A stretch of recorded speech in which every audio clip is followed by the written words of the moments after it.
and the rest is story. So you must be ready to attend. And I want to tell you, one of the things I didn't get anybody to tell me was when I finished university that I should quickly go and write professional exams and do my my MBA.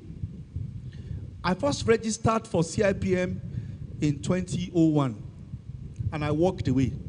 I collected the form, I registered, and I walked away. I came back in 2005. I qualified in 2011. You know how long it took me? And so I'm encouraging you, as soon as you finish university, begin to add value to yourself. Because in this world of work, in Nigeria particularly, abroad is different. We first look at knowledge before we get skills. Knowledge is the papers. Abroad, they look at skills. If they set you up and then you're able to sort it, they will employ you. In Nigeria, is knowledge we look after. All recruiters, talent, all these talent guys that are looking for who to recruit, they will be looking at your profile. You get on the job, you may not know how to do it. And that's what it is here. Now, don't only get knowledge, also get skills. And that's very important. When Star Rita was talking the other time, she talked about you must be patient and persistent. And our brother mentioned that also. Practice elevator pitches. For instance, if you are in marketing and you've been trying to get Dangote, for instance, to patronize your company, and you meet him in the elevator, it takes 1 minute to 1 hour, 1 minute, no matter how high the building is, maybe 1 minute, 30 seconds. If you have the opportunity and you want to sell to him, how will you do it? You're going to be smiling. I will try to look for you. Oh, today is a good day in my life. Oh, I will never forget. Can I take selfie with you? No. You're going to get his attention. Oh, excuse me, sir. It's been a long time I've been looking for how to get across to you. My name is Wale Adesola. You know I have to mention my first name twice. If I say Wale, you may forget. But the fact that I say, you know, when you watch movie, you say, my name is James Bond. It is to put an imprint in your heart. My name is Wale Adesola. I work for XYZ company. We have a solution for your company. We actually found out that you are running a particular process, and we have a product that can solve that problem. The elevator is already where it's going to come down. Best he will do, he can give you his number or his card and say, call me because I'm pressed for time now. And you'll be able to get through to him. You must learn to maximize every opportunity that you have. Networking is about building mutually beneficial relationship. In marketing, there is what is called value proposition. If you want to sell to me, I will ask, what is in it for me? You don't want to take my money for that. You must be able to convince me what is in it for me. So when you want to get a job, you want to be in business, you must be able to set value to the people. Now, job search strategies. Our brother talked about how you behave at interview, but I'd like to just run through how do you get job. Creating an effective resume and cover letter is essential in making a strong impression on potential employers. How it looks. Some of you will go and do photocopy of your CV. Thank God that is now online. I've seen some CV that you see all kinds of lines, crisped, rumpled, and then it's bent. Because wherever you're going to do it is upside down. But thank God now we send online. But you must be able to sell from the CV. Somebody must be fascinated by just reading the first few paragraphs of your CV. I'm just going to mention the 3 types of CVs that are. Now, you must tailor-make your resume. Our brother has talked about that, so I won't flog it. Use clear formats. Choose a clean, professional layout. Use bullet points for easy readability. Keep it concise. Ideally, 1 or 2 pages, except you have very lengthy work experience. Include key sections, contact information, professional summary, work experience, your education, skills, certification. Now, I've seen some CVs that you first put your education. Sometimes that's not what employer will be looking for. Your skills. And then education will come at the back of it. And like Sister Rita said earlier, you may not. And let me say this to us. Most of the times when we tell us about how to write CV, we copy the Western world. What operates there does not operate here. Because there, you don't need to put sex, you don't need to put male or female, you don't need to put.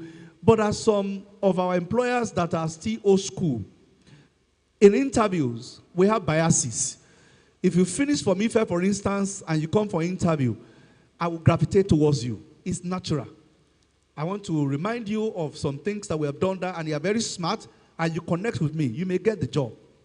And so there are some key things that is still around here. I did a graduate trainee program some time ago, and we got some young people. We got 1,080 applications, and then we used Manata, like our brother said, ATS, that was able to reduce to 460, and we need only 20. And so we did proto test. We sift down to about 286. We did proto test for them, and then we're able to get about 40. Then we did psychometric tests, and we were able to get to 20. But before we finished the graduate training school, we've lost some of them. The reason is a lot do not even know what they want to do. That's a young man who told us at the interview, I want to work for a company. Why I am doing interview with you is because I want to acquire chemical, whatever related experience. Once I get that, I'll be gone. We employed him. You know why? Because that guy knew where he was going. We took a risk on him. We employed him. He didn't stay for more than 1 year. We took a risk. We wanted people who know what they want to be. We don't want people who become liability who stay 7 years, 12 years, and only be complaining they are not promoted because they're not adding value. You have 1 year of 10 years repeated 10 times. But as some young people that they know where they are going, that guy said, I just want to acquire chemical experience. And we took him. He read chemical engineering. I put in the laboratory. He worked 1 year, and he took a walk. Praise God. A lot of you will stay there, and then you'll be angry when they bring in new set of people who are earning more than you. And say this company is not good. It's not so. So it's very important you note that. Quantify your achievements. That's when you are putting things in your CV. And our brother mentioned that. Use action verbs. He also mentioned that. Get someone to proofread. Let me warn you. If you use AI to write your CV, it will be discovered. Are you there? Because there are other tools that can tell anybody how you have done your CV. There's copy leaks. So they throw the documents there, and it tells that this is AI generated. Even if you're going to get a lead from AI, you should be able to put things there by yourself that you can defend. Now, cover letter is very important. Personalize your cover letter. Address the hiring manager by name, if possible. Mention the specific job and title of the company. Our brother mentioned that you need to research about the company you are interviewing in. Because they will ask you, what do you know about us? A lot will not know nothing. The internet is there. Google that company. Just find out basic things about what they are doing. And that can enthrall the people who are interviewing you. Start with strong opening. Introduce yourself. Explain why you are interested in the position. Not because of money. And key achievements or skill that make you to be the strong candidate. Showcase your feat. Explain how your skills and experience align with the job requirement. This is very important. Demonstrate enthusiasm. Like he said, if they ask, why should we give you this job? Or when they ask you, introduce yourself. Many of us will still be telling, I'm the number 5 or 5 children of my family. Nobody cares about that. Oh, I was born into a Christian family. Nobody cares. Oh, my father is a village headmaster. Nobody cares. They want to know what you are bringing to the table. What quality, what is the value that we will get by hiring you. And you must know that interview is a market space where the seller and buyer meet. You are the seller of yourself. The employer is the buyer. And when there's no value, you take a walk and go to the next stall. Demonstrate enthusiasm, very important. Keep your cover letter concise. Close with a call to action. Express your eagerness to discuss your application further. Mention that you have attached your resume and look forward to interview with them. So it's very important that we do that. I quickly just go to format of CV or resume. That is the type that is called chronological, and this is known as, this is the most popular resume format. In it, you will list your relevant work experience, starting with the most recent one. I mean, I've seen some CVs that is a mix. They put the recent job in the middle, the last one first, and it's just a mix-up. And he mentioned something very crucial. I've attended an interview that the MD and the ED sat to interview me with my CV in front of them, and they wanted me to walk through it. Things that I put there. So I took it from the beginning. So I skipped one, and then he said, oh, you didn't tell us about this. That's why it's not good to lie in your CV. You must be able to walk through it. I got a lady who I interviewed, and we found out that the age she puts in her CV, she would have left primary school at the age of 2. She didn't calculate well. Many of you caught your age. So by the time I did the calculation, I told her, oh, madam, you left primary school at the age of 2. She said it must be an error. That's a costly one. Praise God. That's a costly error. If you are going to doctor, which I don't advise, because it will show up at the end of time, you don't need to lie. Let me tell you one of the things that has happened in graduate trainee recruitment. In those days, we used to recruit from 8 ages, maybe 19, 20 to 22, but we found out that they are not stable at that age. Any place where they're going to do recruitment of graduate trainee is between the ages of 24 and 27. Stability starts from 27. People don't move.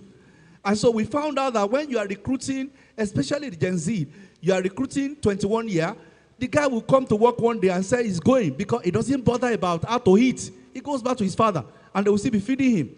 But when someone is already 24, 25, the pressure of life is on them. So they are more sensible. So graduate training now is no longer like before. That's why many of you are doctoring your age.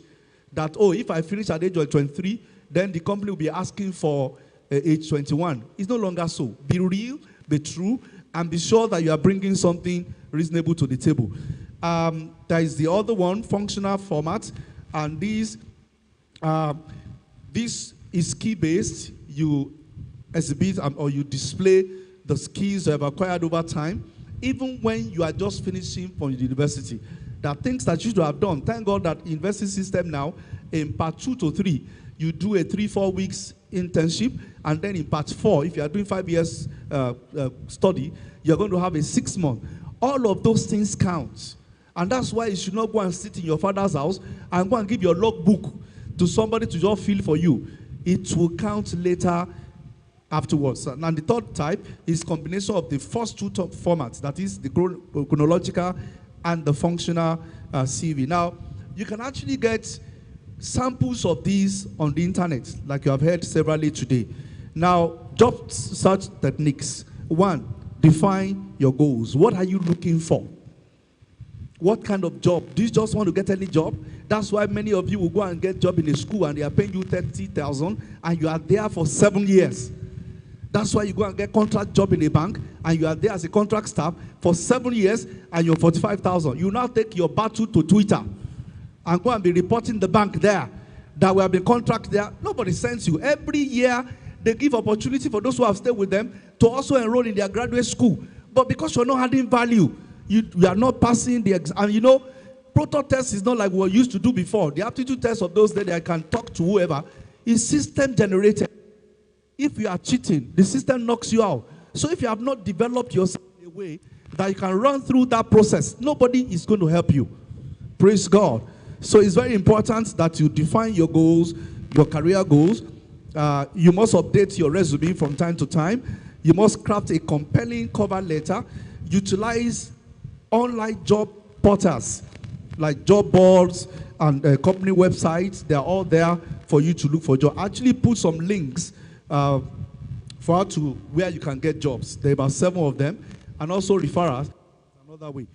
Networking is also very good because people who know you can recommend you to get job for all you care. Apply strategically.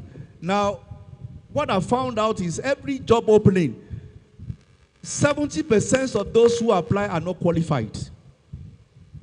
Once you post job opening, everybody will apply.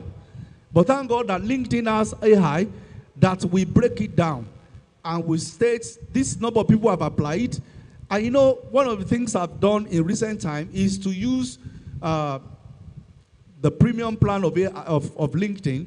When you see an application, there's AI that tells you whether you are qualified for the job. So when you click on it, it looks at the specs of the job and your resume and tells you, for this reason, you may not be qualified for it. And all of these things are just there, and they are very cheap. Very, very cheap.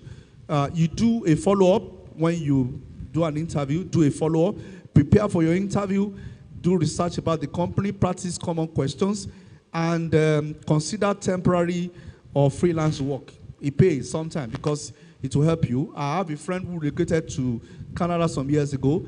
His wife read computer science up to master's degree. She couldn't get a job on time, so she opened a business center. In that business center, she was doing computer training for people. By the time she got to Canada and she applied for a job, they profiled what she has been doing and they placed her above the people she met there. Because for them there, everything that you are doing counts, especially when it's in line with what you have applied for. So a lot of you will not know that all of the activities you are doing now, if you eventually have to go outside of the country to work, it will be an advantage for you. So that's why you should not miss any opportunity. So go and work even when they are not going to pay you. You will acquire the skills required for your next stage. Stay organized. Always be organized. A lot of us are not. And then stay positive and persistent. Now, interview preparation, and that's where I'm going to stop. Research the company, check their background, recent news about them, products and services.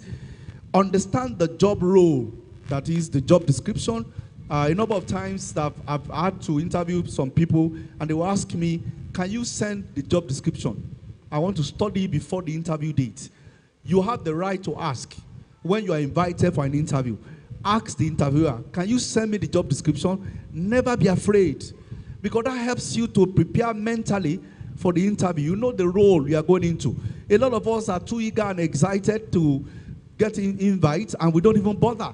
By the time you get there, you'll say, oh, they didn't tell me I'll be doing this. So you should ask for that. That gives you an understanding of what is required. Now, the required skill is also very important. Prepare your answers. There are common questions that in all interviews, they will always ask you. Like, tell us about yourself. Tell us why we should hire you. What do you know about us? And it's not okay when they ask you, do you have any question for us? You say, I don't have any question. And the last one I want to say to you is that when it gets to the point of salary, and they ask you, if we consider you, how much will you like to take? Oh, you said the company has structure. So you people should, how much do you want? Don't outprice yourself and don't underprice yourself. How will you be able to do that? There are people working in that company. There's a range. So you should have found that from them so that you will not outprice or underprice yourself. But never say at any interview, pay me at your structure. If I were to be there, I'm not going to employ you, because I will see a person without value. You must have value. Don't underprice. Don't overprice yourself. Thank you very much. You can read the rest in the slide. I'm sure they're going to send it across to you. Because Sister Folake is putting me under pressure, and actually, it's okay. So I want to drop it here now. Thank you very much.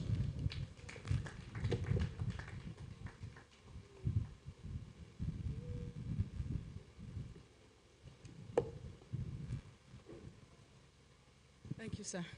A round of applause for our speakers again, please. Thank you.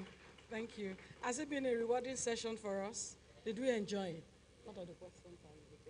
So it's time for our question and answers. I know that some of us, we've written our questions, I don't know if you still have more questions or you want to, indicate, by raising your hand, by show of hand, we will call you at that time so you can ask your questions. But before we go into the questions, I just want 5 people to tell me what you have learned so far. What's your take home? If you have said that it is rewarding, what can you say, has been, rewarding to you? What is new?